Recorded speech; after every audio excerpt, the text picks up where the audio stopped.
சற்றுமுன் கிடைக்கப்பெற்ற மிக முக்கியமான செய்தி ஒன்று வெளியாகி உள்ளது. தமிழகத்தில் 2026 சட்டசபை தேர்தலில் யார் வெற்றியடைவார் என்ற புதிய சர்வே ரிப்போர்ட் தற்பொழுது வெளியாகி உள்ளது.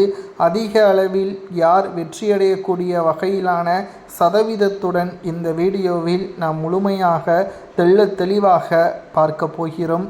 இதற்கு முன்பாகத்தான் இருமுனை போட்டி அதிமுக திமுக என்று இரு பெரும் கட்சிகள் தலைமையில் கூட்டணி அமைத்து தேர்தலை எதிர்கொள்ளும். ஆனால் இப்பொழுது 2026 சட்டசபை தேர்தலில் திமுகவையும் அதிமுகவையும் விட இரண்டு புதிய கட்சிகள், ஒன்று நாம் தமிழர், மற்றொன்று தமிழக வெற்றி கழகம், மொத்தம் 4 முனை போட்டியாகத்தான் பார்க்கப்படுகிறது.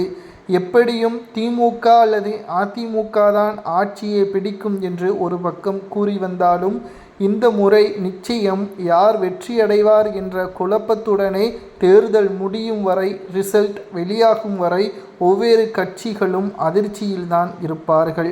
பாஜகவுடன் கூட்டணி வைத்துள்ள எடப்பாடி பழனிசாமி அவர்கள் அதிமுக ஆட்சியை நிலைநாட்டுவதற்கான வியூகங்களை வகுத்து வருகிறார். இவர்களுக்கு நடுவே விஜய் களத்தில் இறங்கியுள்ளதால் விஜயை தங்கள் கூட்டணியில் இழுக்கும் முயற்சியில் பாஜக மற்றும் அதிமுக உள்ளிட்ட கட்சிகள் ஈடுபட்டும் வருகிறது.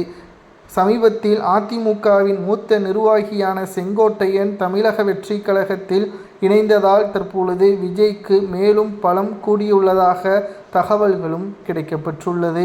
திமுகவிற்கு போட்டியாக விஜய்தான் தற்பொழுது அரசியல் களத்தில் உள்ளார் என்ற தகவலும் சமூக வலைதளங்களில் வைரலாக பரவி வருகிறது.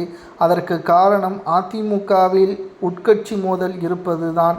தற்பொழுது தேர்தல் மேலாண்மை பொதுச் செயலாளர் ஆதவ் அர்ஜுனா அவர்கள் தவேகாவில் மிக முக்கியமான பொறுப்பில் இருப்பதன் காரணமாக நாளுக்கு நாள் நமக்கு ஆதரவு பெருகி கொண்டே இருப்பதாகவும், லேட்டஸ்டாக நாம் எடுத்த சர்வே படி 31% ஆதரவு திமுகவிற்கும், 20%த்திற்கு மேற்பட்ட ஓட்டுக்கள், மொத்தம் 29% தமிழக வெற்றி கழகத்திற்கும் அதிமுகவிற்கு 3வது இடம்தான் என்றும், கிட்டத்தட்ட 160 தொகுதிகளுக்கு மேலாக தமிழக வெற்றி கழகம் வெற்றியடையக்கூடிய வகையில் இருப்பதாக புதிய சர்வே ரிப்போர்ட் வெளியாகி இருப்பதாக ஆதவ் அர்ஜுனா அவர்கள் தெரிவித்தது உங்களது பார்வையில் சரியா?